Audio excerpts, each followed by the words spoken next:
Hi, everyone, and welcome. We're so happy that you've joined us for this very special event tonight. I am Nasima Gilson. I'm Sanctuary Kitchen's program director, and I'm going to be your host for the evening. I am the proud daughter of an Afghan immigrant and honored to be part of a team of such strong women that we have at Sanctuary Kitchen. You'll hear more about Sanctuary Kitchen in a few minutes. So first, I'd like to recognize our wonderful partners at Yale University, the Macmillan Center, the Jackson Institute for Global Affairs, Dwight Hall, and the Office of International Students and Scholars. It's been a pleasure partnering with all of them, and I look forward to many more events together. I'd also like to give a special thank you to Molly Hampton at OISS and Donna Golden, one of Sanctuary Kitchen's founders, who really helped coordinate all these finer details to make tonight happen. And above all, thank you to all of you for joining us this evening. Thank you to those who were generous enough to donate their admission, to those who shared the event on social media and with their friends, and to all of you who ordered the delicious Iranian food from Sanctuary Kitchen tonight. So to that end, I'd like to tell you a little bit more about Sanctuary Kitchen and the meal you ordered. Sanctuary Kitchen partners with refugee and immigrant chefs to build economic opportunity and intercultural understanding through food. As part of City Seed, we engage with the community in growing an equitable local food system that promotes community development, economic development, and sustainable agriculture. A large part of what Sanctuary Kitchen does is tell stories through food. And that's why a book discussion is the perfect companion to what we do. You can find Sanctuary Kitchen products at City Seed farmers markets, through our curbside menu on Friday nights, and we have a great catering program to fit all of your hosting needs. Tonight's menu is created using simple Iranian flavors in honor of Roya and inspired by Iranian American chef Naz Deravian. Her recipe is in the book Bottom of the Pot. And if anyone grew up in a Persian family, you know how coveted the crispy bits at the bottom of the rice pot are. So I hope that you can appreciate all of that. Hopefully you're experiencing some new flavors or returning to even familiar favorites. And a huge thank you to our chefs who lovingly prepared all of the meal for this evening and who keep Sanctuary Kitchen a sanctuary for all. So before I introduce our main event, just a few housekeeping items. You may have noticed when you joined that you were asked to approve a recording. So thank you for approving and being here. You'll be unable to turn your camera and microphone on. We're really just trying to keep the focus on Roya and Carlos for the evening. Our program will run about an hour, and then we'll have about 20 minutes or so at the end for questions. So in order to streamline question and answers, please use the chat to pose any questions throughout the program. You can direct them to Carlos, to Roya, to both of them, just general ideas. And our chat moderators will pass them along and we'll talk about them at the end. So without further ado, I'd like to introduce our guests of honor tonight, Roya Hakakian and Carlos Eire.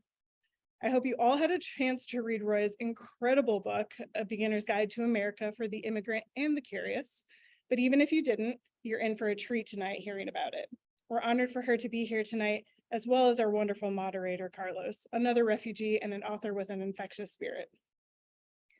Carlos was born in Havana in 1950 and fled in 1962 as one of the 14,000 children brought to the US by Pedro Pan airlift.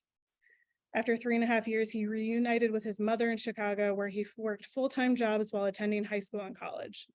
His father was never allowed to leave the island and died without ever seeing his family again. Carlos is now the T.L. Riggs Professor of History and Religious Studies at Yale University. Before joining the Yale faculty in 1996, he taught at St. John's University in Minnesota and the University of Virginia, and was a member of the Institute for Advanced Study in Princeton for 2 years. He's the author of several books on religious history of late medieval and early modern Europe, including one to be published in fall 2023. He has also ventured into the 20th century and the Cuban Revolution in the memoir Waiting for Snow in Havana, which won the National Book Award in Nonfiction and has been translated into more than a dozen languages. His second memoir, Learning to Die in Miami, explores the exile experience. His book, Reformations, won the R.R. Hawkins Prize for Best Book of the Year from the American Publishers Association, as well as the award for Best Book in the Humanities. It was also awarded the Pelican Prize by Yale University Press. All of his books are banned in Cuba, where he has been proclaimed an enemy of the state, and also a distinction he regards as the highest of all honors. Roya is the author of Assassins in the Turquoise Palace and Journey from the Land of No, and has published 2 collections of poetry in Persian. Her essays have appeared in the New York Times and the Wall Street Journal and on NPR's All Things Considered. She has collaborated on programming for leading journalism units in network television, including 60 Minutes. She is the recipient of the Guggenheim Fellowship, served on the editorial board of World Affairs, and since 2015, she has taught at Thread, a writing workshop at Yale, and is a fellow at Davenport College at Yale University. She lives here in Connecticut. So with that, I would love to invite Roya and Carlos to take it away. Okay. Well, I'm delighted to be here and taking part in this. And I enjoyed your book so much, Roya. Oh. I laughed out loud and I laughed silently. I often do this when there's no one around. I actually allow myself to laugh out loud if nobody's around me. So would you like to begin by reading from your book? Sure, but Why don't we do can that? I just say what a huge, huge pleasure it is for me to do this for our community, but also to do this with you. Because 20 years ago, when I was contemplating my memoir, Waiting for Snow in Havana was a huge inspiration. And so to think that the author who had inspired me so many years ago is in conversation with me is just such a joy. Thank you, Carlos. No, I'm so glad to hear that. And thank you.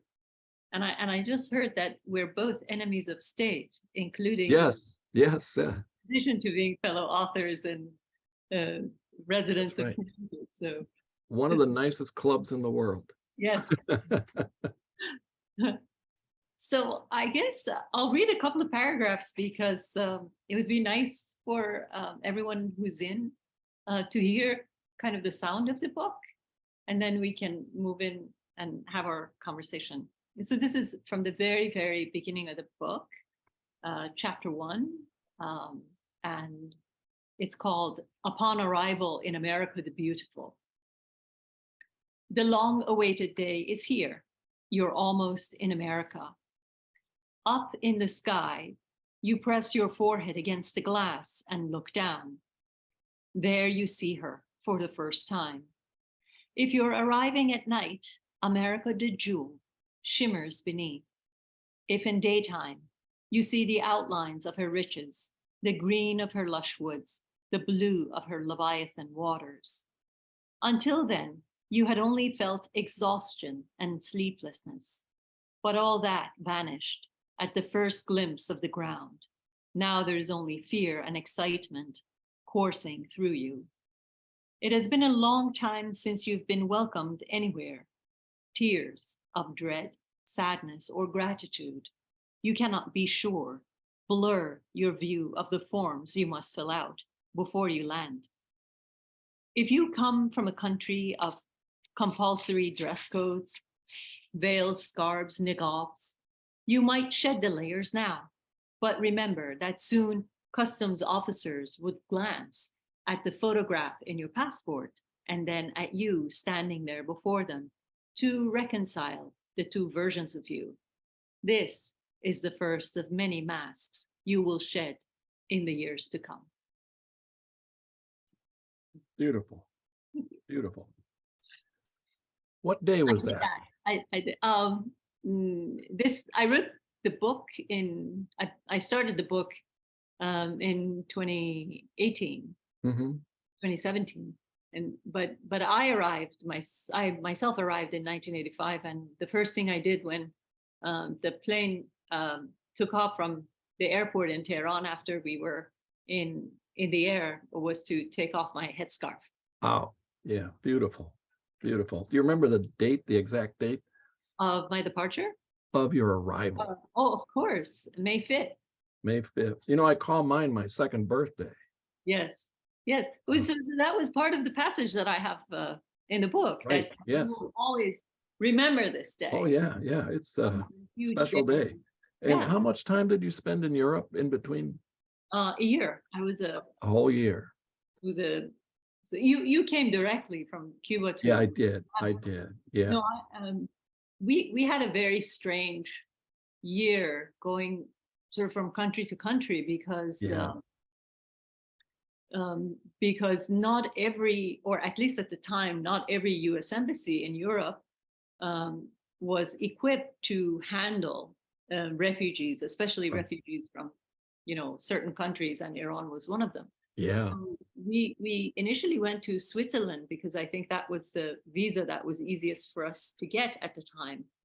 And then, moved from city to city in Switzerland until we were told that we needed to go to Vienna. And so not having English, not having money, trying to figure all that out was yeah.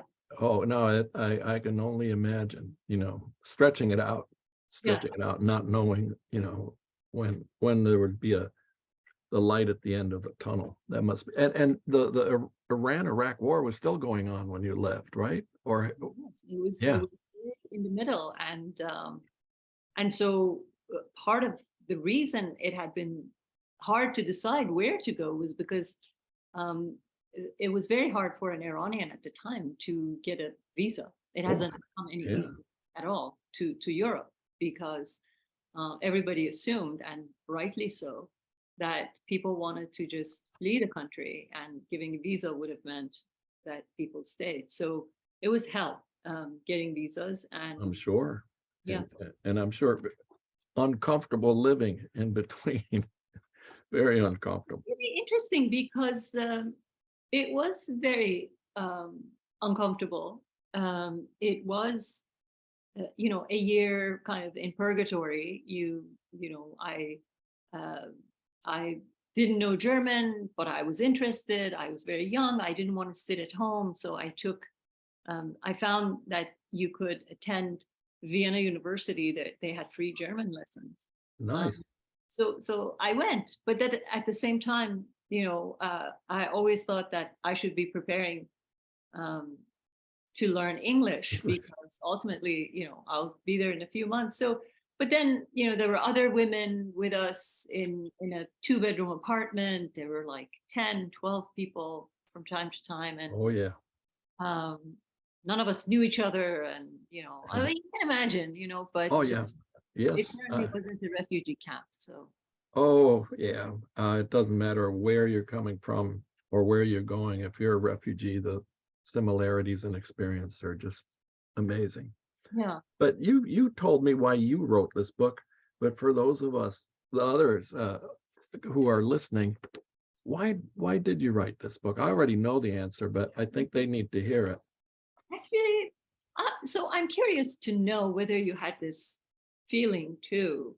And, I don't know why I'm tearing up talking about this, but, when in 2016, Trump was on the airwaves all the time, he kept bashing immigrants and saying things like, let just the educated ones get in, or the wealthy ones get in, or the ones who speak English get in.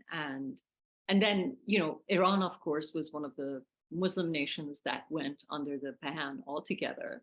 Right. And then at some point he said, why can't we take more Norwegians? And I was like, because they're not fleeing Norway? Yeah, well, they're the happiest people on earth. Why? Why move? And then, the other ridiculous things like, our country is full.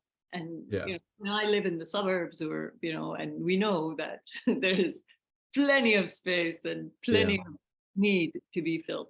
So I don't know. And what I'm wondering is whether you had this feeling too. But even though I had by then been in the US for more than 30 years, I've been a naturalized citizen for just as many years. And I had no reason to feel alarmed or worried, but I felt alarmed and worried. And I was really surprised that I did, because, I've spent more years in America now than I spent in Iran. I spent 18 years in Iran. I've been in America for much longer. And I should have felt that it had nothing to do with me, because I was only a refugee for 1 year, and a new immigrant for just, those brief few years.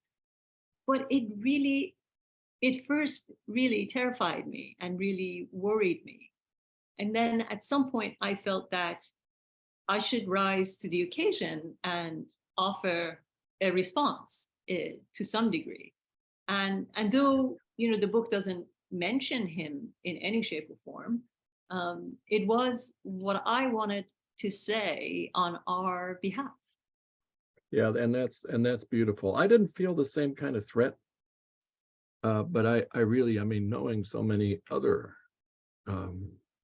immigrants or migrants, refugees, knowing so many, I was heartbroken.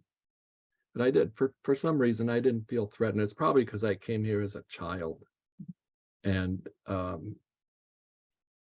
nobody can kick out a child. Refugee, surely. But all those unaccompanied minors that were showing up, that just tore my heart. Right. And while all of this was happening, the previous administration had changed the law for immigrating from Cuba, and had also made it impossible for anyone to escape by sea. So while all of this is going on, I'm working with these law students from Georgetown Law School, Cubans seeking asylum, who were in detention camps, right? Who feared for their lives if they were sent back. And these law students at Georgetown were helping them out. Fortunately, the 3 cases we handled, they were granted asylum. But it put faces and names on what was going on. And each one of those 3 could make a wonderful, eye-opening book, right? Their life stories, just like all refugees, right? So you and I have this in common also, that you've been here for 60 years, but but you're still drawn to anything Cuban and the issue of Cuba and the cause of the refugees and the politics. And so am I. So how do we both understand that? Well, I think our age of arrival makes a big difference. And the fact that I came without my parents, and that my first foster parents were American, and they were not only American, but they were Jewish. And I learned English and some Yiddish that I thought was English until I moved to a small city in central Illinois and started using Yiddish terms, and nobody understood what I was saying, right? So I tried, I'll be honest with you, I tried to hide my Cuban identity for many years. But the reason for it was that every time people would ask me where I was from, especially since I went into the academic profession, I would get these little speeches about how wonderful the Cuban Revolution was. Right. So I got a similar sentiment about Iran. Of course. The very first classes I had was a social psychology class in college, and my teacher, my professor, was teaching, cultural relativism, and the example that he cited was how much we are different as Americans from, say, Iranians, because their women have a tradition of wearing the hijab, and I had ran away from the hijab. Yes. My adolescence had been blackened by the imposition of the hijab. And to sit there and hear that he was saying, there are these women in this other part of the world who celebrate being driven under this mandatory dress code without being able to decide how they want to appear in public. It's just, so I totally understand when you say. Oh, and I'm sure it was more than that class, that individuals might come up to you and, start lecturing you on your own history. That's the worst thing. Yes. So I would never deny that I was Cuban, but I didn't go around say, hi, I'm so-and-so and I'm Cuban. And I worked very hard to get rid of my accent. So I kind of passed for it. And I had a very pronounced Chicago accent for a while that I have since shed. But after 15 years in Virginia too, I could do a Southern accent and mix down there without passing as a Cuban. But age 50, middle age, I just many different circumstances just came together, and it was brought together by one person, the little boy Elian Gonzalez, who was sent back to his parents, right? And that Sent back to his dad. well, his dad had never seen him. That was the whole horror of it for me. Right. Was that his father had never seen him. His parents had separated before he was born. And his mother died trying to get him out. And now the Cuban government was claiming, oh, every boy deserves to be with his father, when they had actually prevented my father from leaving. I went crazy. I just exploded, and I became Cuban again. So that is what caused it. Yes. Really? Yes. Incredible. Yes. Sorry. I went insane. Yeah. I mean, I can't tell you how often conversations with our fellow non-immigrant Americans become incredibly painful. Yes. Because that the very propaganda that has poisoned Cuba or Iran have similarly somehow poisoned the minds of our fellow Americans, and to have to overcome some of those the just faulty notions is incredibly painful. Yeah. And as I'm sure that you have noticed time and time again, news agencies, be they American, European, or Australian, or whatever, they don't dig very deeply, and they just regurgitate much of the false history of oppressed countries like Iran and Cuba. So did you write Waiting for Snow after the story of Elian Gonzalez, or was it before? It was after. Yeah, it was after.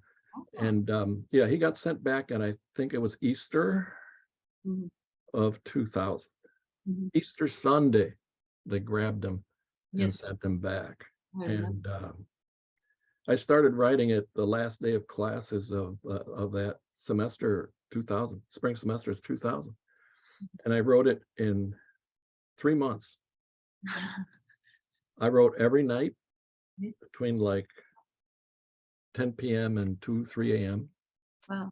And my wife gave me the best advice after I showed him the draft for the first chapter. She said, don't look back, just keep writing. Don't fix anything. Yes. Yeah, she's absolutely. And so, but I was crazy. I know I was. And I kind of sense some of that same emotion coming up in your book in various places, that it's just like you had an urgency. There was an urgency to your writing. There really was, because that's absolutely correct, because I felt that I was in New York. I was working in television news on September 11th. And as tragic as that day was, and as sad as I was, there was a sense of pride that I felt, looking at how the city was reacting, how everybody was coming together, how the country was coming together.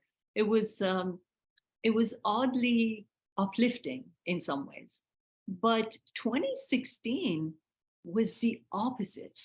I felt that this was a war from within, and we all had to respond do our part, offer our service. And then I thought, since I don't have any other, mentionable talents, I should, rise to the occasion of service by writing, because that's what I know. But you're right, because I really did feel a sense of urgency. There was also a moment when he said, we should also go back and review all the people from these Muslim countries that have been granted citizenship. Yes. Yeah. Well, I was thinking, are you kidding? But it wasn't obvious. I mean, at the same time, I was thinking that he's irrelevant and this will pass. But at the same time, there was a sense that somebody has to speak up, and somebody has to take Americans into the experience of immigration. Because when you hear that they're coming here because they want to, rape and pillage and steal, only someone who has never been exposed to that sort of experience of being uprooted could possibly think that you go into a new place without language, a place you don't know, a place you have no relatives, a place that totally is disorienting to you. And then the first thing that comes to your mind is, how am I going to commit a crime? I thought, let other people provide the statistics and the data. Yeah. My job is to provide the emotional and the internal experience of the immigrant. And maybe that way we can have a different conversation as a nation about this. Yeah. And back, I don't know if this still exists or not, but back in the 60s, when the first wave of Cubans arrived, various organizations used to hold Americanization classes. I don't know if it still goes on or not. Yeah, they do. I've taught a couple of them. But I could see, your book being assigned to one of these classes. Mm-hmm. It would be a very nice textbook. And I think you also had newcomers in mind. I sense that too. Mm-hmm. The sense of, describing the shock of this, the shock of that, as first person when you felt it, so that somebody who's feeling it now could identify with it. And that works very nicely too, I think. Oh, good. Well, you're right that initially I thought this is a conversation or this is for them, for the immigrants. But then as I moved through the book, I thought that so much of the book transitioned into a conversation or inadvertent conversation with native-born Americans who seem not to be really thinking about the value of their own democracy and where that democracy manifested itself. Because oftentimes I thought, don't you realize that the fact that you can come out and hold your lover's hand on the street is in fact a manifestation of democracy? It's not just going to the voting booths every 4 years and voting for this guy or the other, but it's all these little things that you think are part of the decor are in fact the gifts of the American democracy. So it changed as I moved through the book from a conversation or sort of wisdom for the immigrant to wisdom for the native born, who seem to be not recognizing that this system, this gift had to be guarded. Yeah, well, and it's underappreciated by those who benefit from it. Mm-hmm. They just don't realize because they haven't had to live under different circumstances. Mm-hmm. I'll tell you what bothered me most about that era was seeing the rallies. And I'm sure that must have also had kind of similar thing. But when a single individual begins to hold rallies just so that people can cheer him on, that just brought back all sorts of nightmarish memories in my mind. It still does. As a matter of fact, I'm a sports atheist. I hate professional sports or even college sports. I hate being in a stadium full of people. It scares the hell out of me. So yeah, we're all traumatized. All of us who have fled repressive regimes are traumatized similarly, but for different reasons. right. And there are many days where I know that I wake up feeling stressed. Oh, I've got all these kinds of stresses. And then I remember, oh, but I'm here. I'm here. And then I one of the first things I do every morning is read. Now there are a lot of Cubans in exile in Europe Mhm. and in the United States. Thanks to the internet, they have connections back home. And there are all kinds of these independent journalists. So just to, it helps me handle my stress just to hear or read what's going on there Mhm. and know that I'm not there. Right. So glad not to be there. And do you have the same kind of experience when? Well, I know, initially for the first few years that I was here, I was thinking that I will become a doctor and go back and then, Oh, serve the society and fix what went wrong in 1979 with the Iranian Revolution, because, we can't leave our homelands. We have to be there to repair. And then, once I kind of snapped out of that dream, I and started working as a journalist. One time with a team from television, we all applied together for visas, and the Iranian embassy rejected visas to all of us because I was part of the team, and they said that to the head of the oh, group. just because of you, they rejected everybody else. Yeah, that's so common. Yeah, they said you have a spy working within Ah, you, and so the head of news at CBS called me into her office and said, well, I know this is nonsense what they say about you, but I want to know what you've done to have pique their ire so much. And then I had to explain that whatever writing I've ever done offends them. But these days, I mean, in the past few months, since the women's movement, which began last September, I feel a different. I have a different sense. I feel like everything that for the past 20, 30 years I've been telling Americans, for instance, about hijab, that mhm. there's nothing wrong with the hijab if you can choose it. Yeah, But if it says, yeah, sure. with the hijab, if it's a law that is imposed upon you, and if it strips you of your daily choice to decide what you want to do as Right. an individual citizen.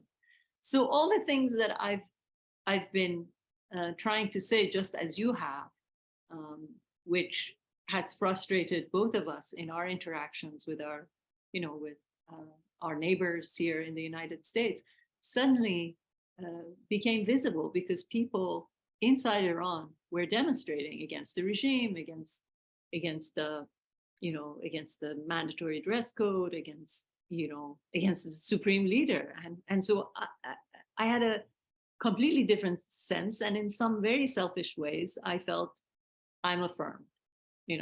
This affirms me Yes. and what I've been saying.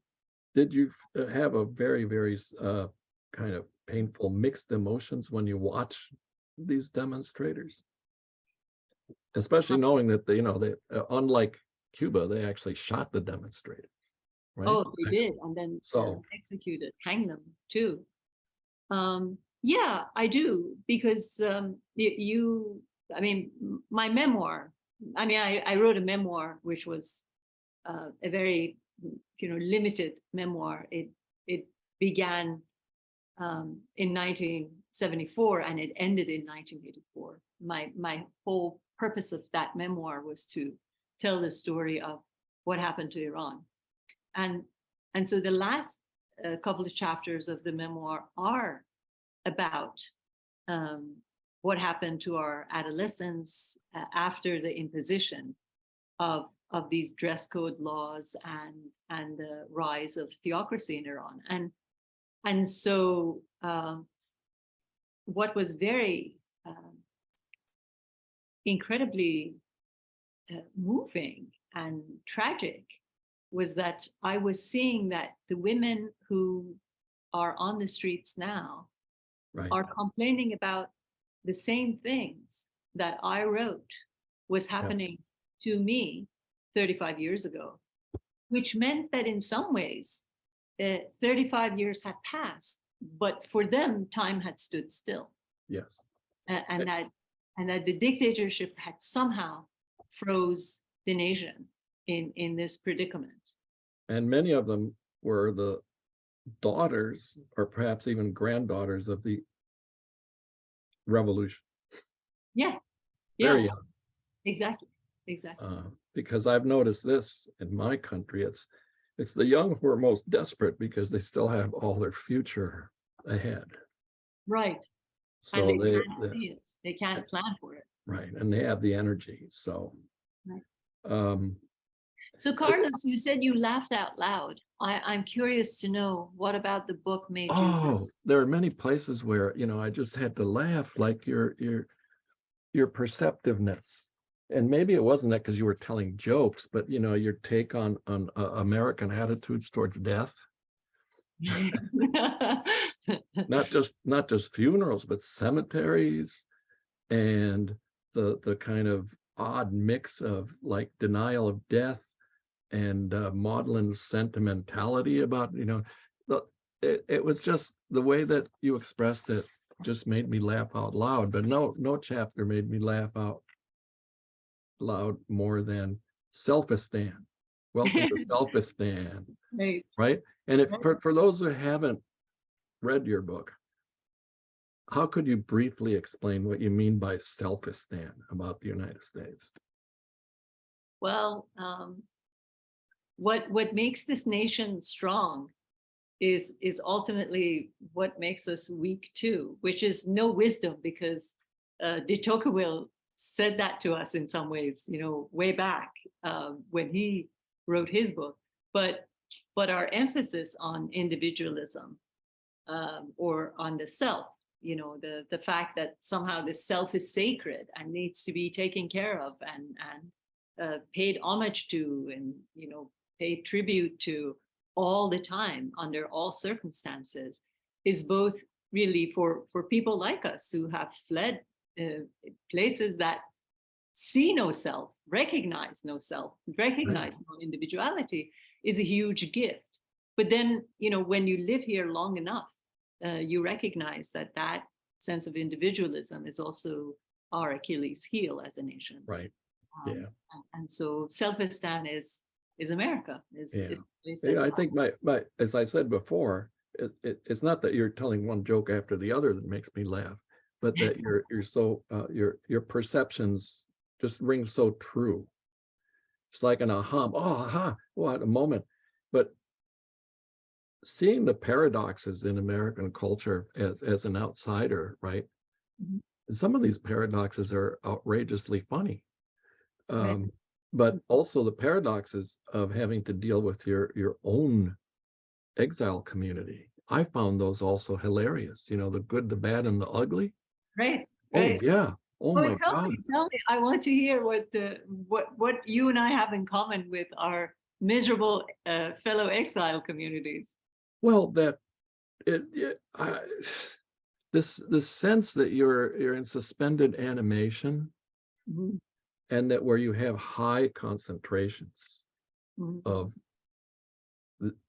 the same community, exile community, it's even more of a suspended animation, mm-hmm. and it's there and it's not there, and you see all these familiar things, and you get these feelings that you have that evoke pleasant memories and so on.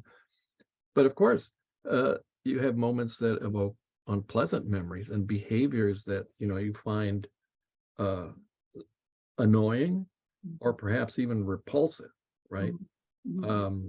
So going to a store, that's one place in the book where I just you took me to a very real place and a very real memory. These little stores right? That sell all the products that you can't find anywhere else, and is full of these people who just carry on as if they're still there. Yeah. But they know they're not there. Everybody knows they're not there. I find it immensely bewildering every time I go to Miami. Mhm. And it's a very, to me, it's a very sad place. Mhm. As nice as it is to be surrounded by lots of Cubans, I find it very, very sad, because you're there. Everybody thinks that they still have a piece of the old place with them. Mhm. But it's the way that you very gently and perceptively lampoon Mhm. both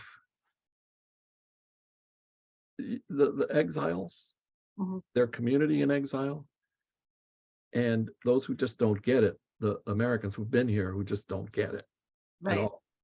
So as So, you can imagine, I don't have too many friends.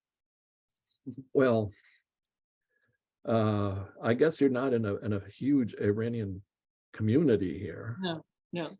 And uh, when Raul Castro last visited the UN, Mhm. Cubans got together to demonstrate at that little park next to the UN where they hustle everybody who wants to protest. So there were about, pardon? It's called the Dag Hammarskjöld. That's right. Yeah. Yeah. So there were about 120 Cubans, Mhm. some of whom had come by bus all the way from Florida. Mhm. But we were outnumbered by about 3,000 to 4,000 Iranians who outshouted us, of course. Although it's pretty hard to outshout a Cuban, but just the sheer numbers. It's I guess Los Angeles must be the place where you find the highest concentration, or no? Yes, it's true. Los Angeles for Iranians is what Miami is for Cubans, Okay, yeah. in that regard. But yes, I mean, what you say that these communities um, have bring mixed feelings in us, bring up mixed feelings in us, is that in some ways they're entirely artificial and deceptive, because this is not the country, and you can't replicate, no matter how many products you put on your shelves. But on the other hand, they do give us, fulfill a certain longing of nostalgia, and serve that purpose. But what I have found really interesting, and I wonder whether the Cuban leadership is doing something similar, is that oftentimes when in Iran they arrest a protester or an activist, the judge tells that protester or activist, I can do two things: either send you to prison for this many years, or issue you an exit visa now and give you a passport so that you leave the country. And in some ways, I think part of what the Iranian dictatorship has figured out is to neutralize your enemy. You Yes. send them out. Yeah. Well, in Cuba, they only do that to the more prominent dissidents who have attracted international attention. Mhm, mhm. But Right. most of on July 11th of 2021, the young people, thousands of young people, suddenly for the very first time Took to the since 1959, no, not students, just all young people, all kinds of young people, but especially not university students, just Mhm. young people, Mhm. by the thousands, went out on the streets throughout the entire island. The vast majority of them were not given this choice. Wow. They were given very long prison sentences, as long as 20 years. And now the most prominent among them, who were known before this eruption, that some of them are being given the chance to go into exile, and they're refusing. Oh, that's incredible. And On the very same day in 2003 that the United States invaded Iraq, March of 2003, the Cuban dictatorship rounded up over 300 of the most prominent dissidents when nobody could pay attention to it, and gave them 30-year prison sentences. Because all the world attention was focused on right, and they're geniuses at it. But the thing is, part of the dealing that went on before Obama went down and tried to change things was that they released most of these prisoners, but only on the condition that they would go into exile. And they sent most of them to Spain, where the Spanish government had no means of like accommodating these people or anything. So it was tough to see that happen. Many of them, of course, are happy to be away. 300, more than 300,000 Cubans have crossed into the U.S. through the Mexican border this past year. That's a huge number. It's 3% of the entire population of the island. Wow. Yes. Wow.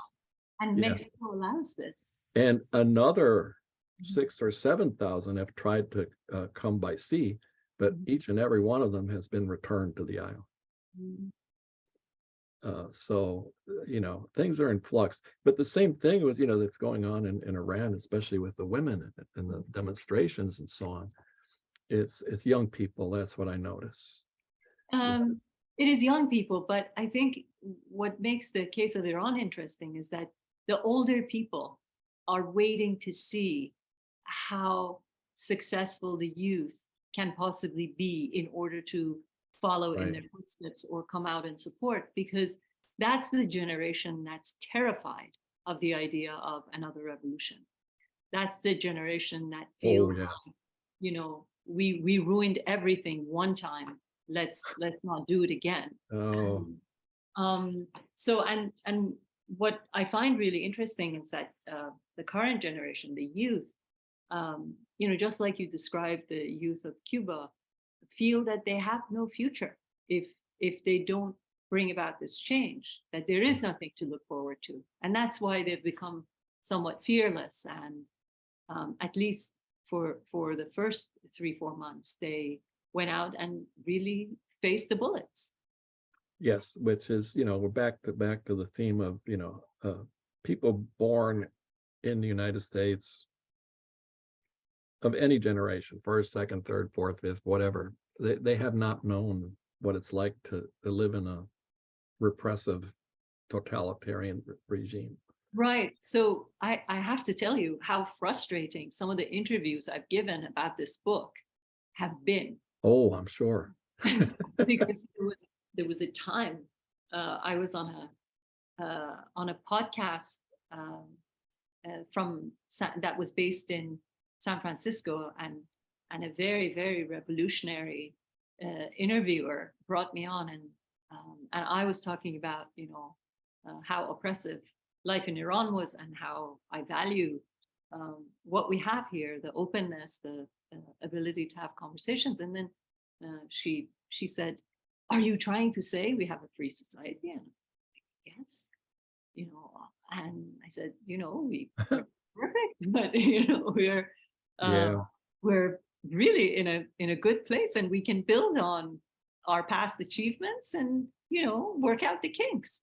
And then she got really upset and said, "So you mean that our racial problems have been solved?" I said, "Not fully, but we have come forward by leaps and bounds considering where we started from." It was impossible to say that unless your experiences are limited to life in America, your entitlements are what absolutely blind you. Yeah.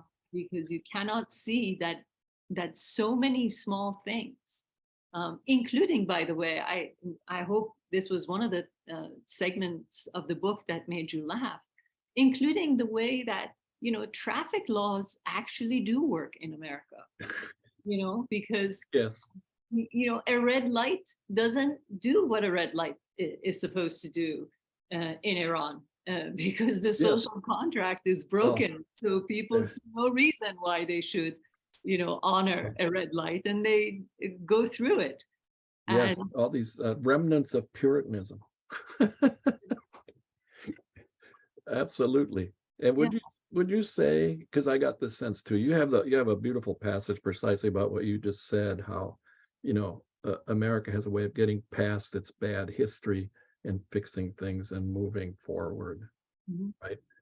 But would you say that perhaps the need for instant gratification that is also part of American culture?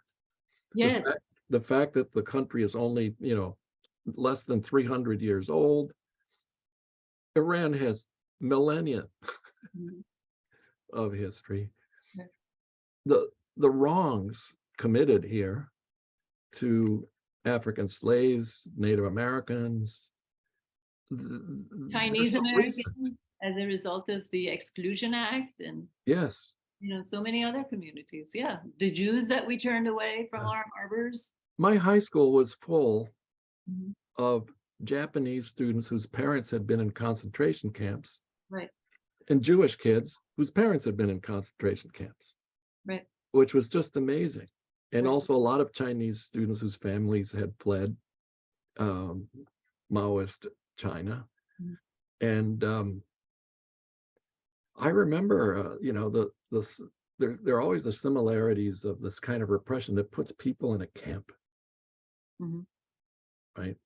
Whether it's one much more horrible than the other. One is an extermination camp. The other it's just kind of a prison. But the kids in my high school learned about this by knowing these other kids. And I always thought, because this is a large Chicago public school, that once I got out of high school, the rest of the United States would be like that. But it wasn't, and it's not. It's not, because there's not that personal contact and affinity with people who have these other histories. Right. So this is a wonderful place that you've led us to, because I think,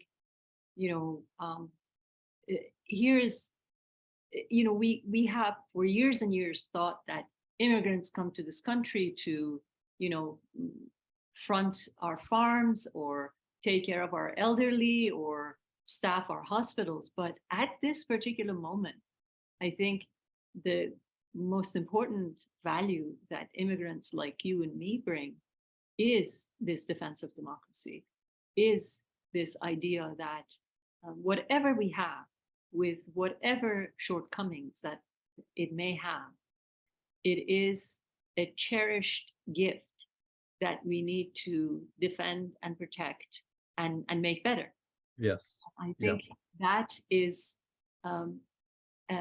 perhaps at this particular time in American history, one of the most important things that any immigrant group can possibly do. I agree with you. And I think that also applies to the issue of discrimination. I mean, you say in your book that you've hit many glass ceilings on the way, right?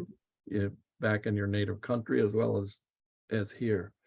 But something else that I've noticed that many immigrants never take for granted is the fact that for all of the racism in the history and all the racism in present and anti-immigrant sentiments and everything, you can still move up. It's still, for many immigrants, a land of promise. Those who come here under whatever circumstances, perhaps not so much the ones. There are a lot of Hispanic migrants, really more than immigrants, who spend 6 months of the year here working, send the money home, and then go back home for another 6 months. Right. And that's very different. But those who come here and settle here and seek a better life for themselves and their families, for all of the other painful inconveniences, such as missing your home and so on and so forth, they realized that, yeah, this is a special place that way. Yeah. I met at a book talk, I can't remember his name. I'm having a senior moment.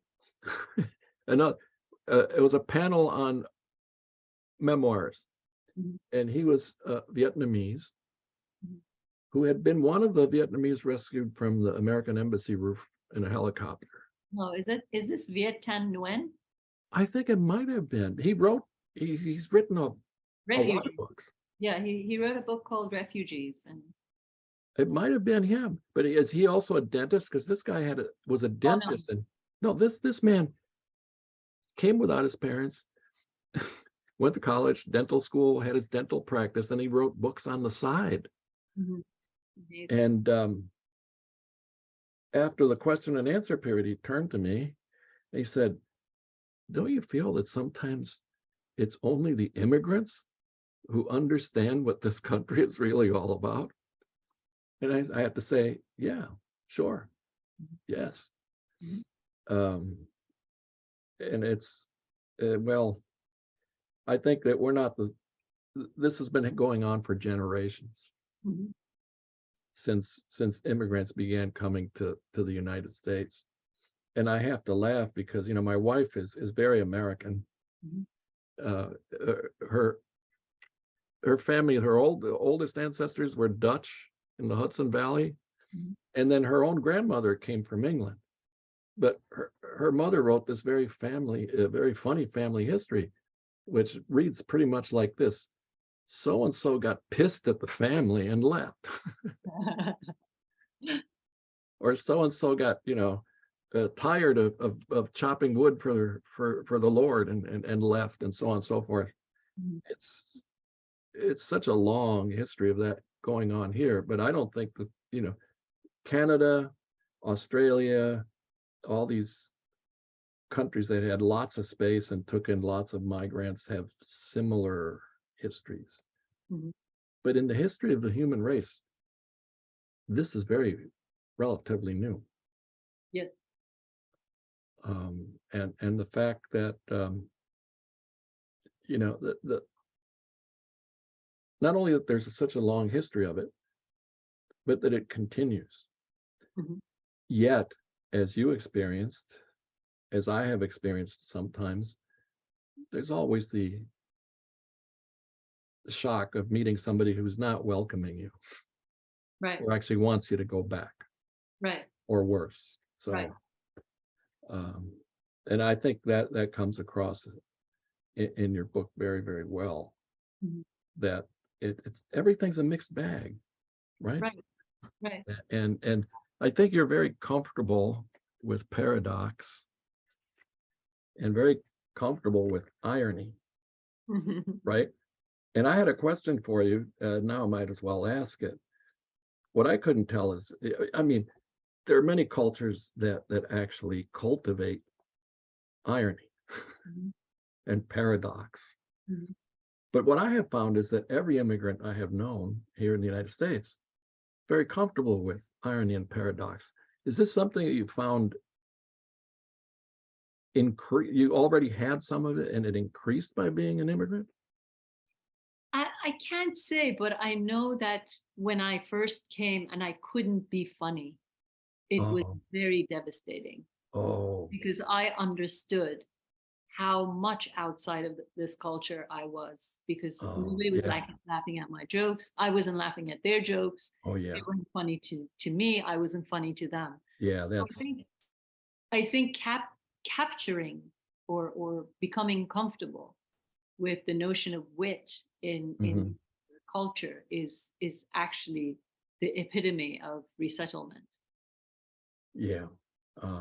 And living in there's a phrase, living on the hyphen. I'm trying to remember he's a colleague, teaches Spanish literature at Columbia, wrote a book entitled Life on the Hyphen, and it's about being a hyphenated American. Mhm. in his case, a Cuban American. Mhm. It's hard to always, I want to know if you have the same experience when you get asked, well, do you consider yourself Mhm. American or, a hyphenated American of some kind? Mhm. What you reply if you get asked the question. I get asked the question all the time, and I say all of the above, and then some. Yeah. You know, it's it's just the beauty of life to be able to kind of weave all these small threads of your past and your present into one solid fabric. Yeah, I think so too. But I've had responses that it seems that people just can't believe it. Right.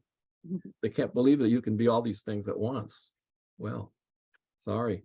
Yeah. We've done it. So But I see Nasima, you're on the screen. Are we done? Are we out of time? Well, I think as much as we would all love to listen to you guys continue to talk because it's fascinating, we do have a few questions that we'd like to pose to one or both of you. So to both of you, what was one thing someone in America said to you that was positively impactful when you first arrived? Upon first arrival, actually, upon first arrival, it was a combination of two things for me. I went to a camp, all kids, and my foster family there. The house father took some of us to a grocery store, and he left his car unlocked. And he said, look, this is the United States. I can leave. This is 1962. Things have changed. Right? It's 1962. Look, I'm leaving my car unlocked on purpose. And then I walk into the store, and the store has all this food that, of course, was being rationed in Cuba at the time. So I thought, oh, yes. And that's my second or third day in the US. I thought, yeah, I'm in another dimension. This is not even the same planet.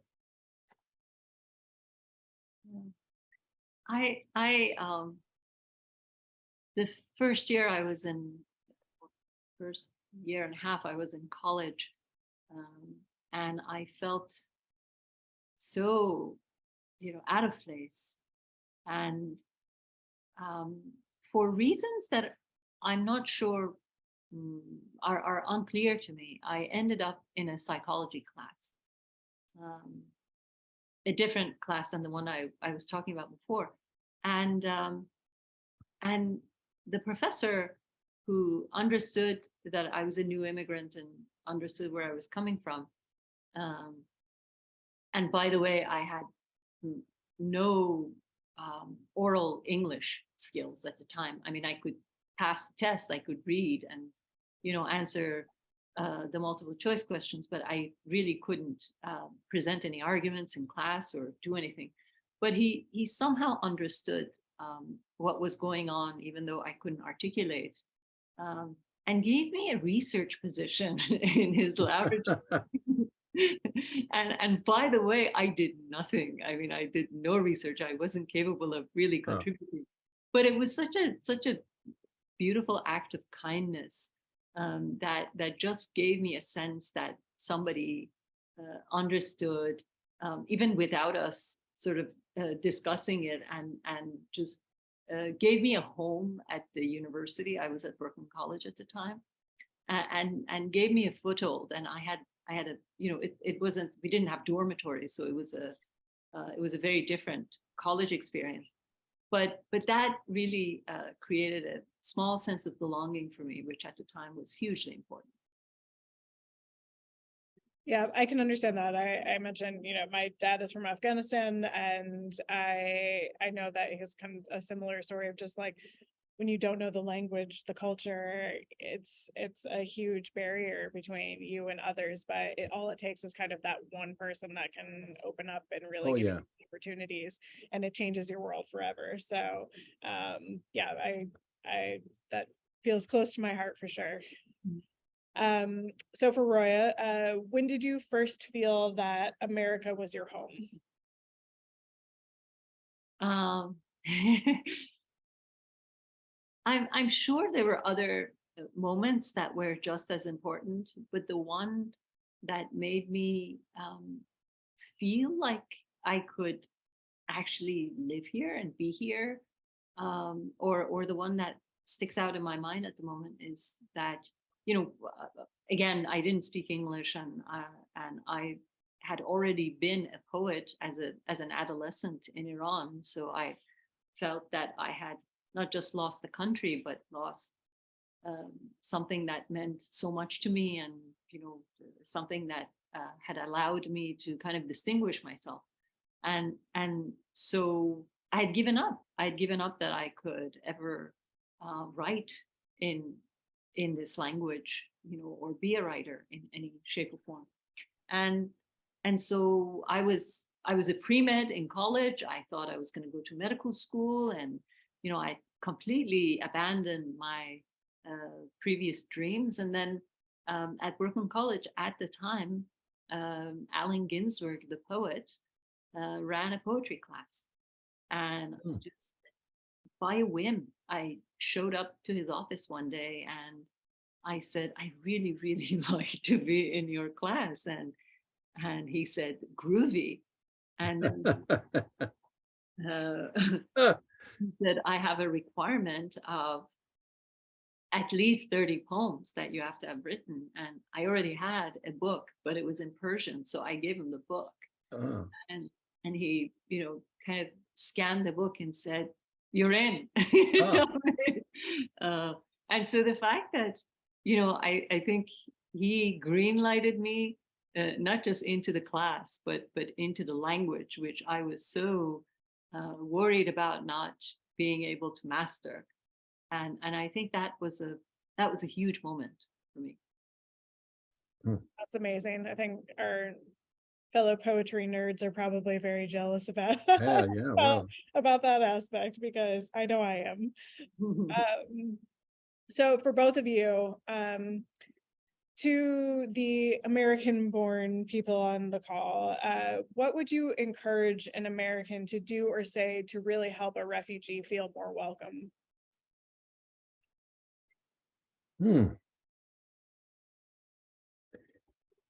Given the Never current, say you must be delighted to be here. yeah. Never say that.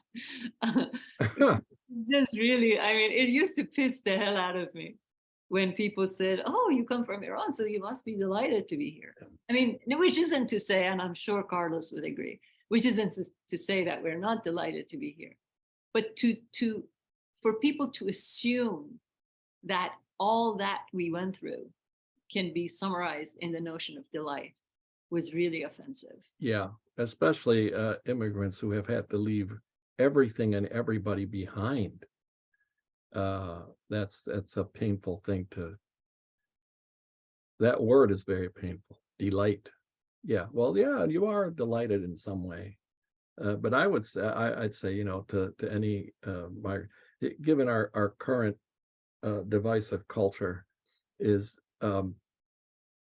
don't believe what you're reading or hearing in the news about the ethics of this country and the history of this country. It is not at all what's being focused on. Yes, there is some of that, but that is not the sum total of what this country is. And actually, this country has the capacity to rise above the most awful things and try to set them right, including the way it welcomes immigrants. Yes, I couldn't agree more. I couldn't agree more. Our capacity to see our own errors and rise to the occasion of righting them is I think one of the most underrated American qualities ever. And qualities that I can't really detect, at least in the cultures that I'm very familiar with. So these are things that should bring us together as Americans and should enable us to celebrate what we have and be hopeful about improving upon the things that we want to have more of. Right. And I would say the same thing to an American is who is insisting that all of this negativity is actually positive.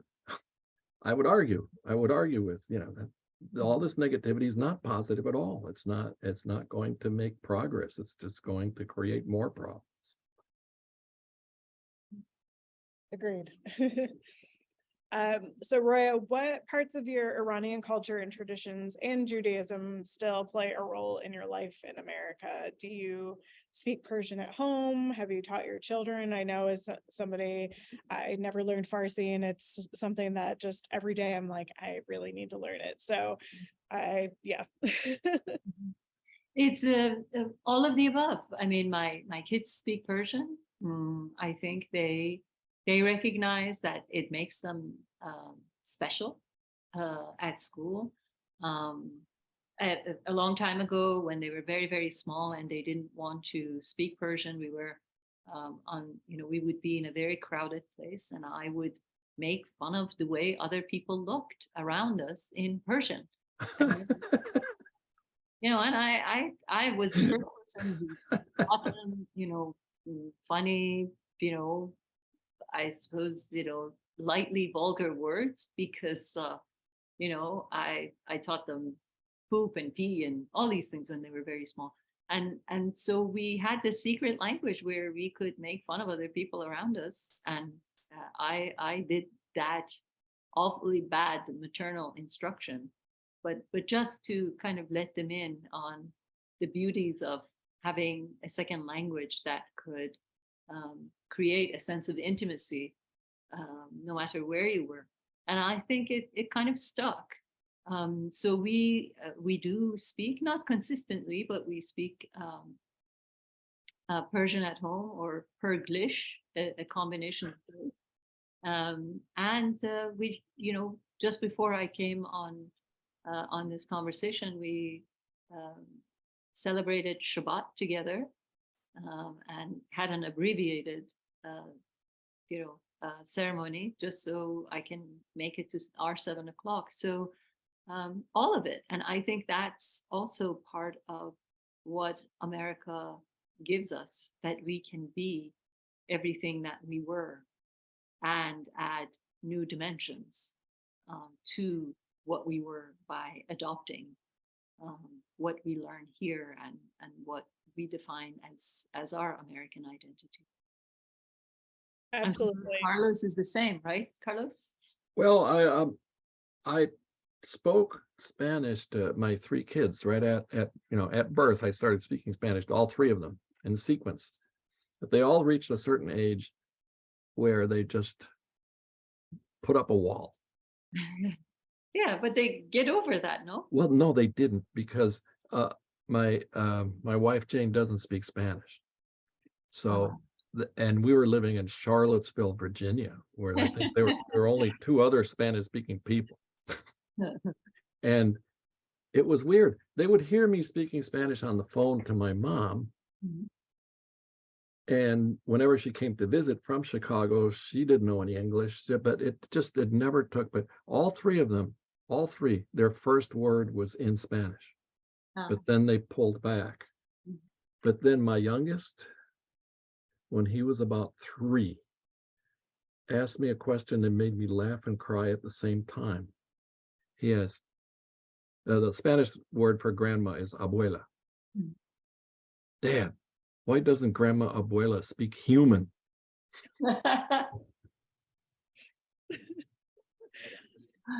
And he, of the 3, he's the only one who kind of can navigate Spanish. It's hard passing it on, but they're all aware of the fact that they are half Cuban, and that they're and actually I think my youngest son, the one who thought my mom didn't speak human, he didn't get into Wesleyan, because when he went for his interview he was wearing a T-shirt that had Che Guevara with the, the circle and the slash through it, Uh-huh. and the T-shirt said, "Commies aren't cool," and he thinks that's the reason he didn't get into Wesley. It's hard to find that identity as someone who is half Afghan, half white. It is sometimes struggling with that identity, and especially where you're growing up to has a big effect on it. So I understand for sure. But definitely as an adult, it feels different than it did as a young person. I think I have more appreciation for kind of the diversity that I hold just in myself. So yeah. So I think one kind of final question to kind of sum up the evening, but how do you think that things have changed for refugees since you both arrived here as teenagers? Do you think things are better, worse, even the same? I mean, the more things change, the more they stay the same, right? Well, I think one thing that has definitely changed is that the very notion of American, who is an American, that has changed since 1962, which is when I arrived. And it was very easy for anyone who had an accent, right, to be or didn't look American. Very easy for them to feel that there was some kind of barrier between, at least I felt it, that there was some kind of barrier that I had to break, I didn't think I couldn't break through it, but that there was a barrier that I needed to break through. Whereas now I just imagine, I don't know for sure, the meaning of American is now more pluriform than it was back then. I completely agree. I think, well, my point of reference is the late 80s when I came. And of course, I arrived in New York, which is already one of the most, if not the most diverse cities in the United States. But I think even since then, and even compared to New York, we're learning to expand our sense of, I suppose, identity, who can and cannot belong. But at the same time, I think, one of the tragic difficulties facing us as a nation is the flow through the southern border, which has become worse and worse, and that's responding to that has I think made the rest of the conversation about refugee issues and immigrants far more difficult, because nowadays when you talk about who's a refugee or who's an immigrant, most people are instantly thinking about the southern border, almost ignoring experiences like the ones we're talking about. So I think in order to have a healthier conversation about immigrants and immigration, we have to somehow address as a nation the issue of the border issue, and try to figure out how we can contribute to preventing those people who feel so stressed and so pressured to leave their homeland from leaving their homelands to begin with.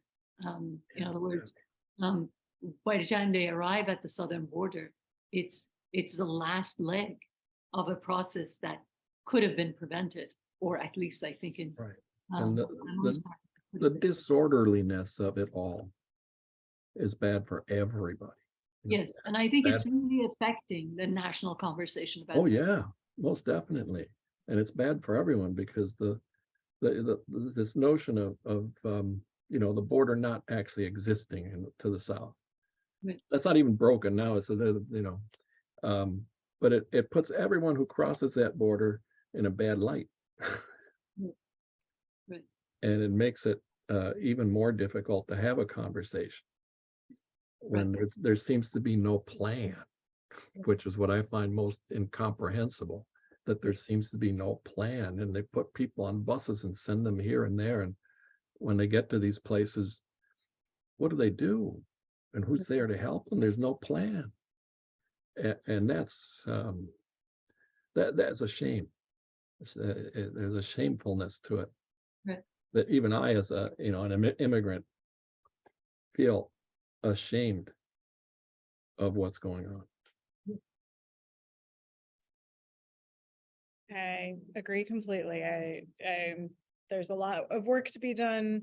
Hopefully, we work with a lot of organizations here in New Haven and elsewhere that I think are trying to help with that situation. So I think that we're lucky to be where we are with so many resources as far as Connecticut goes, but can't say the same for all places in the US. So hopefully there's a solution at hand somewhere there. But